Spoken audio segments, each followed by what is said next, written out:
So జనరల్‌గా gastric issues చాలా మందిని ఇబ్బంది పెడుతూ ఉంటాయి.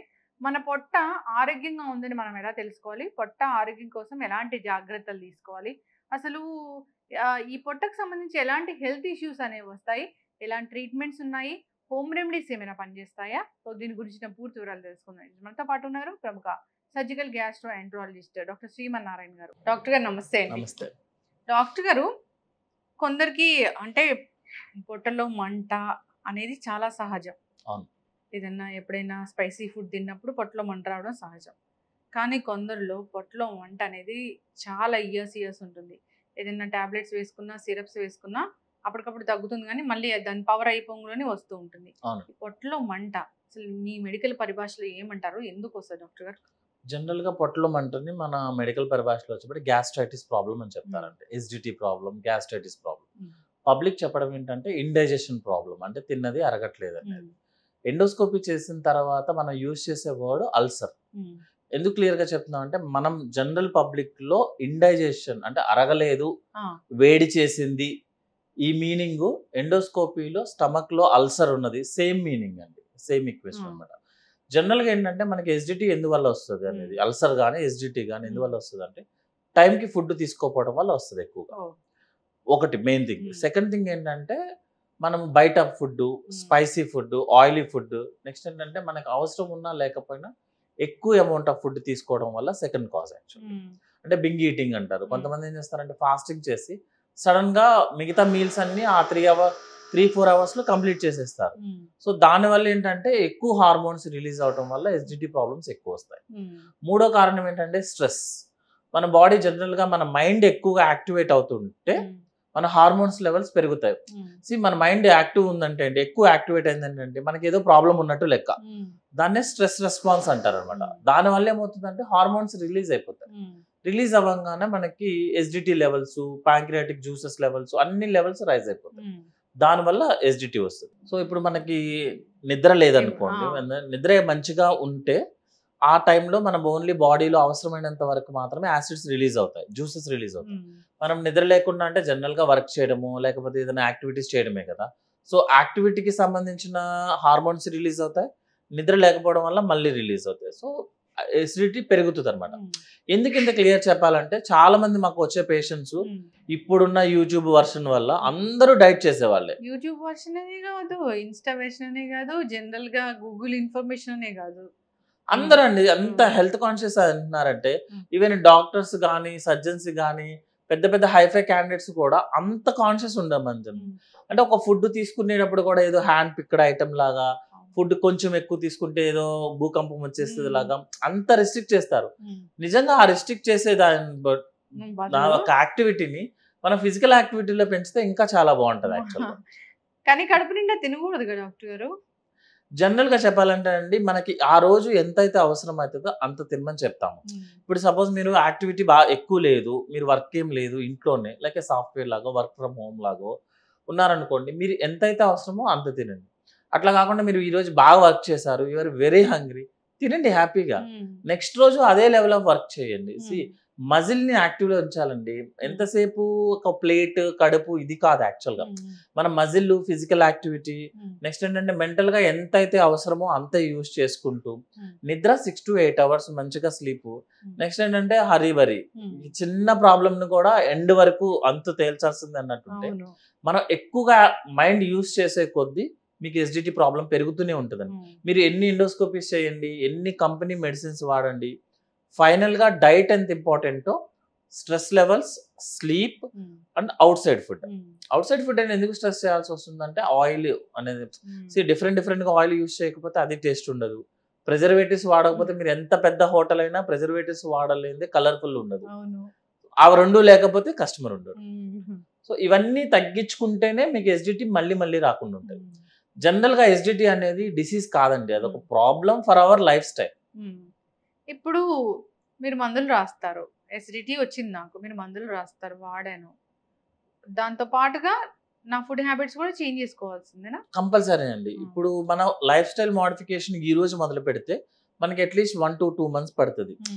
ఈ రోజే కట్ చేయడానికి కుదరదు, ఇదేమో అలారం కాదు కదా. మనం ఈ రోజు కట్ చేసి రేపటి నుంచి నేను మంచోడిని అయిపోతున్నానంటే కుదరదు. సో ఒక ప్రాసెస్ ఉంటుంది.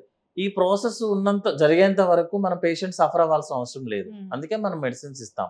ఉమ్, జనరల్ గా నేనైతే ఎస్జిటి మెడికేషన్స్ 15 డేస్ నుంచి 1 మంత్ కన్నా ఎక్కువ రోజులు వాడొద్దనే చెప్తాను. ఉమ్, అది కూడా ఒక కెమికల్ అండి, అదేం సైడ్ ఎఫెక్ట్ లేకుండా ఉండదు. యాక్చువల్గా మనం ఏంటంటే చాలా మంది ఇప్పుడు ఇంకా తెలివైన వాళ్ళు ఉన్నారు. ఉమ్, బిర్యానీ తినే ముందు ఒక టాబ్లెట్, టాబ్లెట్. ఆల్కహాల్ తినే ముందు ఒక టాబ్లెట్ అవును. వేసేసుకుంటే రాదు అనుకుంటారు. అది ఎలా కుదురుతుంది? అవ్వదు కదా. ఉమ్.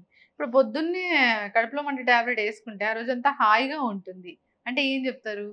జనరల్ గా ఎస్జిటి టాబ్లెట్ 18 అవర్స్ పనిచేస్తుంది. ఉమ్, సో ఈ రోజు పనిచేస్తుంది, మళ్ళీ నెక్స్ట్ రోజు పనిచేయదు, మళ్ళీ టాబ్లెట్ వేసుకోవాలి. ఉమ్, మీరు లైఫ్ స్టైల్ చేంజెస్ లేకుండా ఏం లేకుండా ఉంటే మీరు ప్రతిరోజు టాబ్లెట్ వేయాలి. ఉమ్, మనకున్న ఫుడ్ హ్యాబిట్స్ కి, మనకున్న ఉమ్, స్ట్రెస్ లెవెల్స్ కి ప్రతిరోజు టాబ్లెట్ వేయాలి. ఉమ్, ఆ టాబ్లెట్ ఏం చేస్తుంది అంటే మన స్టమక్ జ్యూసెస్ ని సిక్రేషన్ తగ్గిస్తుంది. ఉమ్, మన బాడీలో ఎసిడిటీ ఉంటుందండి, యాసిడ్ ఉండాలి. స్టమక్ ఫుడ్ పైప్ దాటిన తర్వాత మనకి స్టమక్ అంటాం టెక్నికల్ లాంగ్వేజ్ లో. ఉమ్, దాని యొక్క pH వాల్యూ 0.8 అండి. అంటే మన యాసిడ్ ఉండాలి లోపల, ఉమ్, ఉంటేనే డైజెషన్ వస్తుంది. మీరు రోజు టాబ్లెట్ వేసి యాసిడ్ లెవెల్స్ తగ్గిస్తున్నారు అనుకోండి, మీకు డైజెషన్ అవుతుందా? ఉమ్, అవ్వదు కదా. మన బాడీ ఫ్లూయిడ్ ఒక్కొక్క కంపార్ట్మెంట్ లో ఒక్కొక్క pH లెవెల్స్ అంటాం. ఉమ్, అంటే ఒక ఎసిడిటీ లెవెల్స్, ఒకటి ఆల్కలైన్ లెవెల్స్. ఆ లెవెల్స్ లో ఉంటేనే మీకు డైజెస్ట్ అవుతుంది. మీరు నాకు ప్రాబ్లం ఉంది కదా అని టాబ్లెట్లు వేసేస్తారు, ఉమ్, యాసిడ్ లెవెల్స్ తగ్గుతాయి, ఫుడ్ అరగలేదు కదా అని మళ్ళీ టాబ్లెట్ వేస్తారు, మళ్ళీ లెవెల్స్ తగ్గుతాయి. అదొక ప్రాసెస్ లాగా వెళ్ళిపోతుంది. మీరు నమ్మరు, కొంతమంది పేషెంట్స్ వస్తారు, మినిమం 10 ఎండోస్కోపీలు లేదే పేషెంట్ రారు. ఉమ్, ఆ పేషెంట్ వచ్చిన వెంటనే మేము ఫస్ట్ చెప్పేస్తా, life style modification, psychiatric consultation, stress levels తగ్గించుకోండి. అదేంటి సార్ అంటే మీరు 10 ఎండోస్కోపీలు చేస్తేనే అర్థమైంది మీరు ఏ సిచ్యువేషన్. అవును. స్ట్రెస్ ఎలా తగ్గించుకుంటాం డాక్టర్ గారు? ప్రతి ఒక్కరికి స్ట్రెస్ ఉంది. స్ట్రెస్ తగ్గించుకోవడం ఏముంటదండి, మనం తీసుకునే దాన్ని బట్టే ఉంటది కదా. మనము టార్గెట్స్ ఎక్కువ పెట్టేసుకొని దాని వెంట నేను పరిగెత్తుతానంటే సరే మీరు రీచ్ అయ్యారు, మళ్ళీ నెక్స్ట్ టార్గెట్, హెల్త్ ఉండదుగా. మళ్ళీ నెక్స్ట్ టార్గెట్. అవును. ఈ టైంలో మీరేమో ఎస్జిటి అది ఇది అని చెప్పి తిరుగుతూ ఉంటారు. ఉమ్, మీరు అక్కడ సంపాదిస్తారు, హాస్పిటల్స్ ఖర్చు పెడతారు. అవును. చక్కగా చెప్పారు డాక్టర్ గారు. చక్కటి మాట అసలు. ఖచ్చితంగా హెల్త్ మీద దృష్టి పెట్టాల్సిందే. మీరన్నట్లు అంటే టార్గెట్స్ కూడా మనకి మన మనకి ఎంతైతే మనకు ఒక అవసరమో పరిధి ఉంటది. ఆ పరిధి ఎంత వరకే మనం ఎంత చేయగలమో అంతేనండి. ఇప్పుడు నేను డాక్టర్ ఉన్నాను, నేను డాక్టర్ అంటే ఓన్లీ పేషెంట్స్ మాత్రమే చూడగలను, సర్జరీస్ చేయగలను. లేదు నేను హాస్పిటల్స్ పెట్టేస్తా, రియల్ ఎస్టేట్ లో దిగేస్తా, షేర్ మార్కెట్స్ చేసేస్తాను అంటే నేను ఇక్కడ పేషెంట్స్ కి న్యాయం చేయలేను, నాకు నేనే న్యాయం చేసుకోలేను. సో మనం ఎంత చేయగలం? సపోజ్ నేను డాక్టర్ను కానీ నాకు ఇందులో ఇంట్రెస్ట్ లేదు, సర్జన్ నాకు ఇంట్రెస్ట్ లేదు, నేను వేరే ఫీల్డ్ లోకి వెళ్తాను. అంతేగాని అందరి సకలం చేస్తానంటే ఆరోగ్యం పాడైపోతుంది. అవును. ఇప్పుడు అసలు సర్జికల్ గ్యాస్ట్రో ఎంట్రాలజిస్ట్ అంటే ఎలాంటి సర్జరీస్ చేస్తారు? జనరల్ గా మనము ఏ ప్రాబ్లం కైనా 2 ఆప్షన్స్ ఉంటాయండి. ఒకటి మెడికల్ కండిషన్, సెకండ్ మెడిసిన్స్ తో మనకి తగ్గలేదు సర్జరీ చేస్తాం, లేదు అసలు కండిషనే సర్జరీ కండిషన్. సపోజ్ మనం పైనుంచి తీసుకుందాం, మన ఫుడ్ పైప్ ఉంది, ఫుడ్ పైప్ నుంచి ఫస్ట్ మనకు వచ్చే ప్రాబ్లం పేరు GERD అంటే గ్యాస్ట్రిక్ రిఫ్లెక్స్ డిసీజెస్. అదేంటంటే ఒక స్ట్రక్చరల్ ప్రాబ్లమ్, ఒక వీక్ అవ్వడం వల్ల.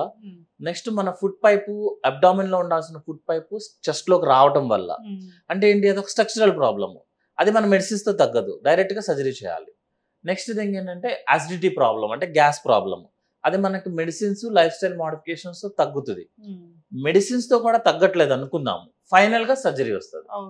తర్వాత gall bladder problem, gall bladder లో స్టోన్స్ ఉన్నాయి, పెయిన్ వస్తుంది పేషెంట్ కి, పెయిన్ కి మెడిసిన్స్ వాడతాము, స్టోన్స్ కి సర్జరీ చేయాలి. గాల్ బ్లాడర్ లో పెయిన్ అంటే రైట్ సైడ్ వస్తుందా? రైట్ సైడ్ రిప్స్ కింద అన్నం తిన్న తర్వాత పెయిన్ వస్తే దాన్ని గాల్ బ్లాడర్ పెయిన్ అంటారు. రిప్స్ కింద, రైట్ సైడ్ రిప్స్ కింద అన్నం తిన్న 15 to 20 minutes తర్వాత 5 minutes వస్తుంది, 5 minutes తగ్గుతుంది. క్లాసికల్ గా ఉంటాయి కొన్ని పెయిన్స్ అన్నమాట. ఎందుకు చెప్పాల్సి వస్తుందంటే పెయిన్ ఏమో ఎక్కడో చెప్తారు, అల్ట్రాసౌండ్ చేయించుకుంటారు, గాల్ బ్లాడర్ స్టోన్ అని వస్తుంది. Sir gall bladder first patient ఓపీకి రాగానే నాకు ఒక అల్ట్రాసౌండ్ రిపోర్ట్ ఇచ్చి సార్ గాల్ బ్లాడర్ లో రాయి ఉంది సార్ అంటాడు. మీ కంప్లైంట్ ఏంటి అంటే రిపోర్ట్ లో ఉంది కదా సార్ అంటాడు. అది కాదు బాబు, నీ కంప్లైంట్ ఏంటో చెప్తే అది ఇది రిలేషన్ అవ్వాలండి. లేకపోతే నేను సర్జరీ చేస్తా, surgery success, next day morning patient complaint same pain. నేను సర్జరీ చేసింది గాల్ బ్లాడర్ స్టోన్ కాదు, పెయిన్ కి చేయాలి నేను సర్జరీ.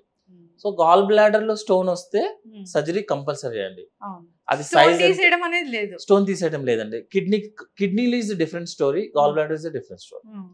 ఎందుకు అంటే గాల్ బ్లాడర్ పని చేయకపోతేనే దాంట్లో స్టోన్ వస్తుంది.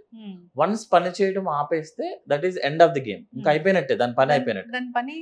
దాని పని మనకి ఏంటంటే లివర్ నుంచి జ్యూస్ సిక్రెట్ అవుతుంది అనుకుంటాం కదండి, అది 1 లీటర్ ఉంటుంది, కానీ లివర్ లో 1 డ్రాప్ కూడా స్టోర్ అవ్వదు. గాల్ బ్లాడర్ లోకి వచ్చి స్టోర్ అవుతుంది, కానీ గాల్ బ్లాడర్ యొక్క కెపాసిటీ 50 ml ఓన్లీ. సో మీరు 1 లీటర్ జ్యూస్ ని 50 ml కి కాన్సన్ట్రేట్ చేయాలి. సో గాల్ బ్లాడర్ పని ఏంటంటే ఆ కాన్సన్ట్రేట్ చేయడము, జ్యూస్ ని మన స్టోర్ హౌస్ రిజర్వాయర్ అన్నమాట. సో ఎప్పుడైతే మనం ఫుడ్ తింటామో అందులోకి కొంచెం ఆ జ్యూస్ లోకి వాటర్ యాడ్ చేసి మనకి పంపిస్తుంది, లైక్ చిన్నప్పుడు రస్నా లాగా అనమాట. అంటే ఒక స్పూన్ ఇస్తే 10 గ్లాసులు తాగొచ్చు. సో కాన్సన్ట్రేట్ చేయడము, డైల్యూట్ చేయడము, ఈ ప్రాసెస్ ఏదైనా ప్రాబ్లం అయిందనుకోండి స్టోన్స్ ఫామ్ అయిపోతాయి. సో మీకు ఏ స్టోన్ అయినా సరే ఒక కాన్సన్ట్రేషన్ లో ప్రాబ్లం వచ్చి శాండ్ లాగా తయారయ్యి శాండ్ కాన్సన్ట్రేట్ అయ్యి స్టోన్ వస్తుంది, బయట కూడా అంతే కదా మనకు వచ్చేది. సో ఈ ప్రాసెస్ ఒకసారి ప్రాబ్లం పోయింది అంటే ఇట్స్ పోయింది.